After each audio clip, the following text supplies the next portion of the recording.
ज़ीरकपुर में इस समय कुत्तों का आतंक लगातार देखने को मिल रहा है, जिससे लोग भी काफी परेशान नजर आ रहे हैं। दरअसल आपको बता दें कि सोसाइटी के निवासी कुत्तों के आतंक से परेशान चल रहे हैं। हर रोज 2 से 3 घटनाएं आवारा कुत्तों के काटने की पेश आ रही हैं। शुक्रवार रात को एक महिला अपने बच्चों को कुत्तों से बचाते हुए घायल हुई है तथा आपको बता दें इस महिला को 9 टांके भी लगे हैं। इसी समस्या से निजात पाने के लिए सोसाइटी निवासियों ने आपातकालीन मीटिंग बुलाई है, जिसमें इस पर फैसला लिया जाएगा। जी देखिए, मैं घर से बाहर था और मेरे घर में मेरी बीवी और मेरे बच्चे थे अकेले से, और उनके देखने के लिए कोई भी नहीं था। सो मेरी बीवी, हम लोग यूजुअली क्या करते हैं, हम लोग शाम के 7 बजे के बाद कुत्तों के डर से वैसे ही नहीं निकलते हैं, और सुबह अर्ली मॉर्निंग भी 5 से 7 के बीच में घर से बाहर जाते ही नहीं है, सिर्फ बिकॉज कुत्तों के डर से। और कल मेरी बीवी क्या कर रहे थे, शाम को 4 बजे बच्चों को स्केटिंग क्लास छोड़ने जा रहे थे, तो बहुत धीमी गति से ड्राइव कर रहे थे। वो एक्टिवा 10 की स्पीड पे या 15 की स्पीड पे एक्टिवा पे ड्राइव कर रहे थे। सो इतने में क्या हुआ, जब वो जा रहे थे तो एकदम से कुत्ता आउट ऑफ नोवेयर केम और उनके एक्टिवा के ऊपर उन्होंने जंप किया। सो वो घबरा गए एकदम से, बिल्कुल भी। 2 बच्चे साथ में थे, एक 4 साल का बच्चा था मेरा और एक 9 साल का बच्चा था, वो भी दोनों घबरा गए। तो उतने में जब वो घबरा गए, कुत्ता एक और आया दूसरी तरफ से, उसने भी उनके ऊपर अटैक करने की कोशिश की, उनके ऊपर जंप किया। जब उन्होंने जंप किया, उनका संतुलन एक्टिवा का बिगड़ गया।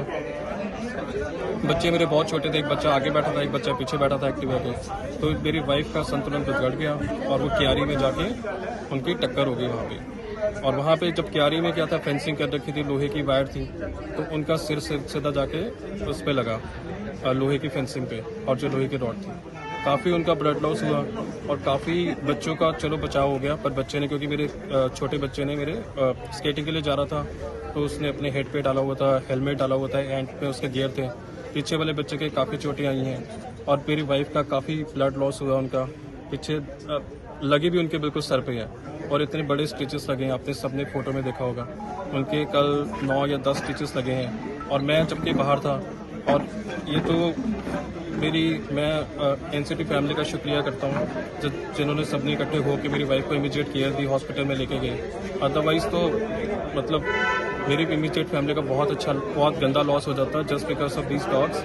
और ये डॉग्स पिछले हफ्ते 10 दिन से वैसे ही सारे रेजिडेंट्स को परेशान कर रहे हैं। So I want immediate action to be taken.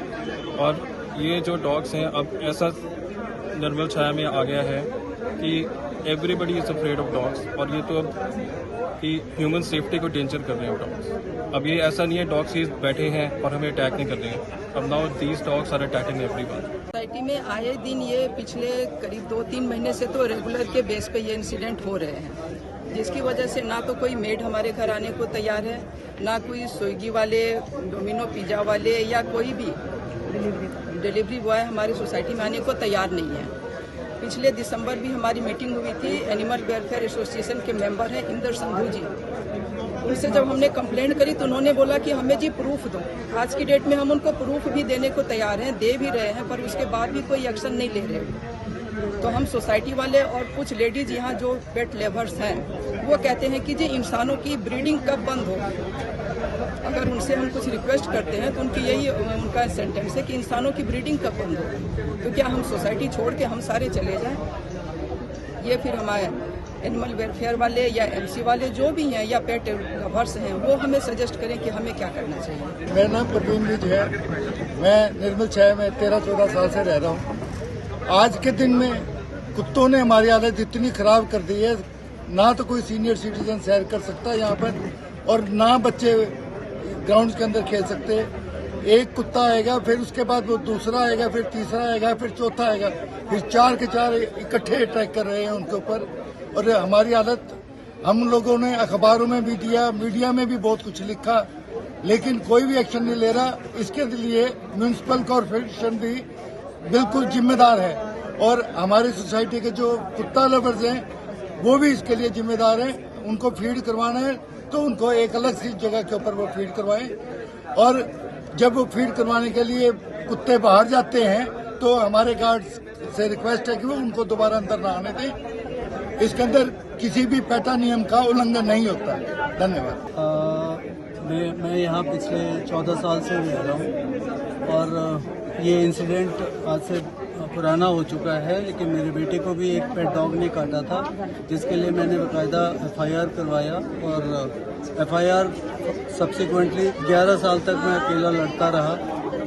आज की डेट में वो FIR मैंने इसलिए विड्रॉ कर लिया कि फ्यूचर में तो उनकी बिटिया के ऊपर पर्सनल लाइफ में उनका कोई डिस्प्यूट ना हो, डाइवोर्स तक बात आ गई थी बिकॉज ऑफ FIR, तो मैंने वो केस विड्रॉ कर लिया। बट मैं बेसिकली MC ऑफिसर से और जितने भी यहाँ पे ऐसे ऑफिसर्स हैं जो इस चीज़ के लिए जिम्मेदार हैं, उनसे रिक्वेस्ट करूँगा कि आज की डेट में निर्मल छाया में जो पेट्स डॉग हैं, जो स्ट्रीट डॉग्स हैं, दोनों के लिए कोई ना कोई एक्शन जल्दी से जल्दी लें, क्योंकि ये इतना ज़्यादा आज की डेट में हालत बुरी हो गई है कि डॉग्स के लिए तो सारी सेफ्टी है, बट हम रेसिडेंट के लिए कोई भी सेफ्टी नहीं है। हम सारे के सारे बुजुर्ग बच्चे हमारे ग्राउंड में खेलते रहते हैं और हर दूसरे दिन ये एपिसोड हो रहा है, और इनको बचाने के लिए कुछ डॉग लवर आगे आ जाते हैं, पुलिस कंप्लेन करते हैं और रेसिडेंट को ही धमकाया जाता है कि अगर आपने डॉग के अगेंस्ट कुछ एक्शन लिया तो we will file criminal case against you.